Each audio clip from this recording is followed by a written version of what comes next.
زکوٰۃ کے متعلق مسئلہ سب سے پہلے سن لیں۔ اگر آپ کا سگا بھائی ہے، سگی بہن ہے، آپ کے بھتیجے ہیں، آپ کی بھتیجیاں ہیں، آپ کی بھانجیاں ہیں، آپ کے چاچا جان ہیں، آپ کے تایا جان ہیں، آپ کے ماموں جان ہیں، اگر یہ زکوٰۃ کے مستحق ہیں، غریب ہیں، اور ان میں سے کوئی ایک آپ سے نہیں بولتا، اس سے آپ کی لڑائی ہے، اس کے گھر آنا جانا آپ کا بند ہے، اور وہ ہے آپ کا خونی رشتہ دار، یہ میں نے جو بتا دیے، اگر آپ اس کو زکوٰۃ نہیں دیں گے تو گناہ گار آپ ہیں، چاہے وہ آپ سے نہیں بولتا۔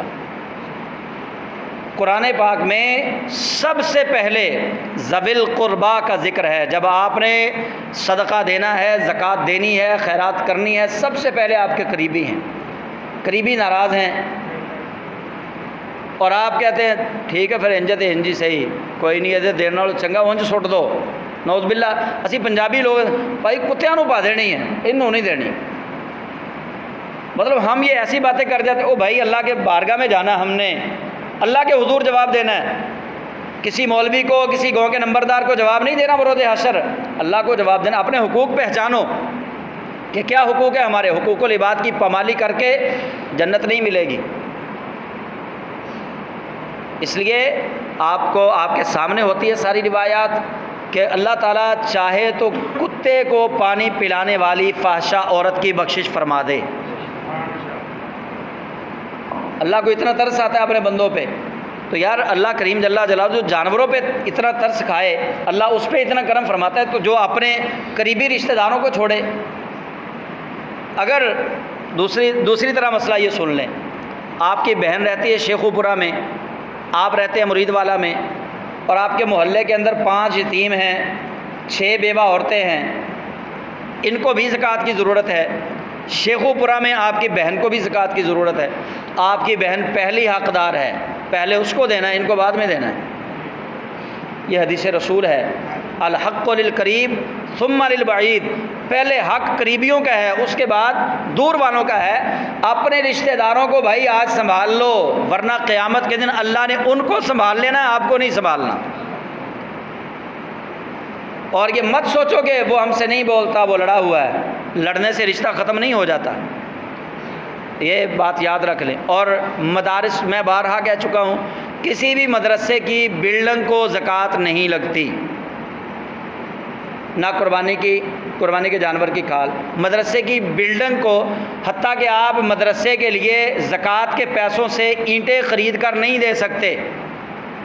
آپ نہیں دے سکتے۔ ہاں جس کو آپ نے زکوٰۃ دی وہ اپنے پیسوں سے خرید کے دے سکتا ہے۔ ایک بندہ غریب ہے تو آپ اس کو زکوٰۃ کے پیسے دے رہے ہیں، وہ اپنے، اب وہ پیسے آپ نے زکوٰۃ دے دی، اس تک پہنچ گئی۔ قرآن پاک میں جو زکوٰۃ کے 8 مصارف بتائے گئے ہیں، ان میں نہ مسجد کا نام ہے، نہ مدرسے کا نام ہے،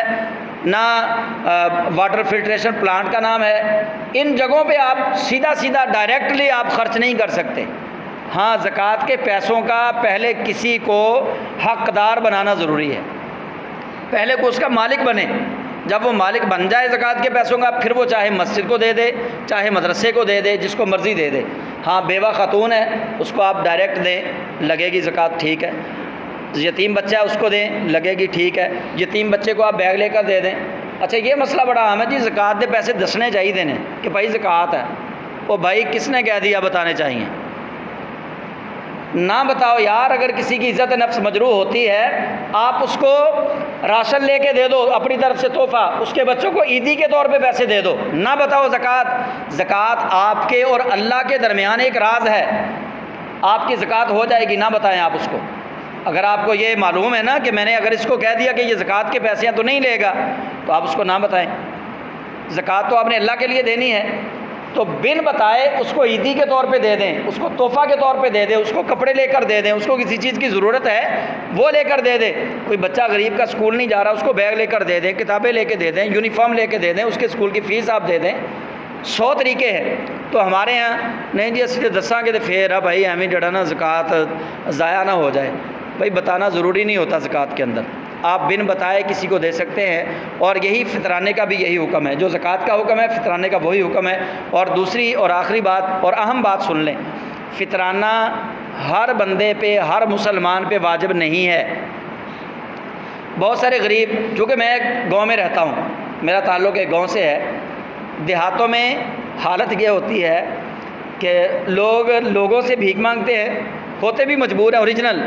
اور پھر اپنے اوپر فطرانہ بھی واجب سمجھتے ہیں کہ شاید ہمارے اوپر فطرانہ واجب ہے۔ ہاں اگر اس کے پاس اتنے پیسے آ گئے، لوگوں سے بے شک اس نے لیے ہیں، اتنے پیسے آ گئے کہ اس کی حاجت اصلیہ جو ہے وہ پوری ہو گئی،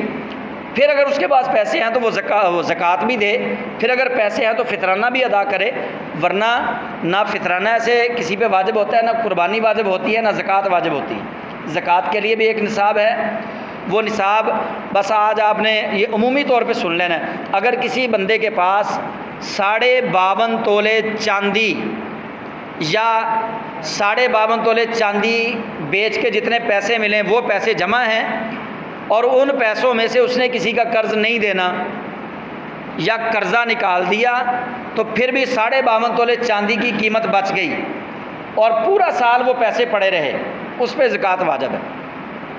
ٹھیک ہے، ایک شخص نے 1 کروڑ روپے کا گھر بیچا رمضان شریف سے پہلے، یا رجب میں، ویسے زکوٰۃ کا مہینہ رجب ہے، لوگ رمضان میں صرف اس لیے دیتے ہیں کہ ثواب زیادہ ملتا ہے۔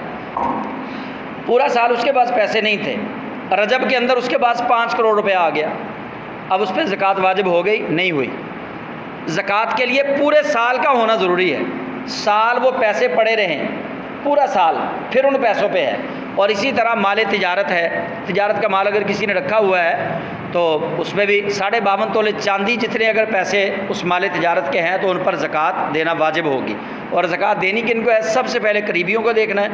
پھر اپنے محلے کے مسکینوں کو دیکھنا ہے، پھر فقیروں کو دیکھنا ہے، اور پھر آپ نے مجاہدین اسلام کو بھی دیکھنا ہے۔ اچھا مجاہدین اسلام تو ہے نہیں، جہاد والا سلسلہ چونکہ رکا ہوا ہے، ہم جہاد کر نہیں رہے، فلسطین تک ہمارے پیسے پہنچ نہیں سکتے، وہاں جہاد ہو رہا ہے، کشمیر میں پہنچ نہیں سکتے، وہاں جہاد ہو رہا ہے، اب کیا کریں؟ اب آپ ان پیسوں کو اللہ کی مخلوق پر خرچ کر دیں، نیت وہی رکھے کہ یا اللہ پہنچ نہیں سکتے، ہم کیا کریں، پہنچانے والا کوئی نہیں، تو یہ مسافر کو آپ دے سکتے ہیں زکوٰۃ، کوئی نیا مسلمان ہوا ہے اس کی دلجوئی کے لیے آپ دے سکتے ہیں اس کو زکوٰۃ، ٹھیک ہے، کسی قیدی کو چھڑانے کے لیے آپ دے سکتے ہیں زکوٰۃ، کوئی کسی قتل کر کے گیا ہے تو جان بچانی اس کی بھی فرض ہے، چاہے اس نے قتل کیا ہے تو دیت بھی دے سکتے ہیں آپ زکوٰۃ کے پیسوں سے، اس کی دیت دے کے اس کو آپ چھڑا سکتے ہیں، یہ بھی جائز ہے، کسی غلام کو آپ آزاد کروا سکتے ہیں زکوٰۃ کے پیسوں سے، یہ بھی جائز ہے، کسی مقروض کا قرضہ بھی آپ ادا کر سکتے ہیں زکوٰۃ کے پیسوں سے، یہ بھی جائز ہے۔ اگر کوئی مسلمان بھائی آپ کا مقروض ہے، رشتہ دار مقروض ہے، آپ کے آنکھوں کے سامنے ہے اور اس پہ قرضہ بہت زیادہ چڑھ گیا، آپ کے پاس زکوٰۃ کے پیسے ہیں، تو آپ زکوٰۃ کے پیسوں سے اس کا قرضہ اتار سکتے ہیں، یہ جائز ہے، اور وہ زکوٰۃ لے سکتا ہے۔ زکوٰۃ کا لغوی معنی ہے پاکیزگی، اور یہ مال بڑھانے کے کام آتی ہے، تو اللہ تعالیٰ نہیں، ماں باپ نہیں، چونکہ ماں باپ کی کفالت، میرے ماں باپ کی کفالت مجھ پہ فرض ہے، اپنے ماں باپ کی خدمت مجھ پہ فرض ہے، جن کی خدمت آپ پہ فرض ہے ان کو زکوٰۃ بھی آپ نہیں دے سکتے، بس سیدھا سا مسئلہ ہے۔ بیٹے بیٹی کی کفالت فرض، ماں باپ کی کفالت فرض، بیوی کی کفالت فرض، ان کو آپ زکوٰۃ نہیں دے سکتے، ٹھیک ہے، ان کے علاوہ سب کو زکوٰۃ دے سکتے ہیں۔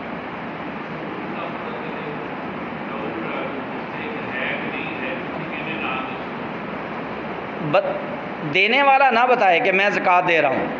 اور مستحق، ویسے جو حالات ہو گئے ہیں پاکستان کے، ہر بندہ مستحق ہے، تو لیکن مستحق کی تعریف یہ کوئی شریعت اسلامیہ نے مستحق کی کوئی باقاعدہ طور پہ تشریح نہیں کی۔ آپ کے محلے میں ہے اور بندہ غریب ہے، لیکن وہ بس بڑی مشکل سے گزارا ہو رہا ہے، وہ بھی مستحق ہے، اور ایک ایسا فقیر ہے کہ جس کے پاس ہے ہی کچھ نہیں، نہ گھر ہے، نہ کوئی کھانے پینے کے اسباب موجود ہیں، وہ بالکل فقیر ہے، یہ بندہ سب سے زیادہ مستحق ہے، اس کو بھی دیں۔ تو کوئی ایسے جن کے پاس ضروریات زندگی کی چیزیں موجود ہیں لیکن وہ بڑی آسانی سے زندگی نہیں گزار سکتے، ان کو کہتے ہیں مسکین، قرآن پاک نے ان کا نام لیا مسکین، ٹھیک ہے، اور فقیر ان کو کہتے ہیں کہ جن کے پاس ضروریات زندگی بھی نہ ہوں، ان کو فقیر کہتے ہیں، وہ بھی مستحق ہیں زکوٰۃ کے، اور زکوٰۃ کے شعبے میں جو کام کرنے والے عاملین ہوتے ہیں وہ بھی مستحق ہیں زکوٰۃ کے۔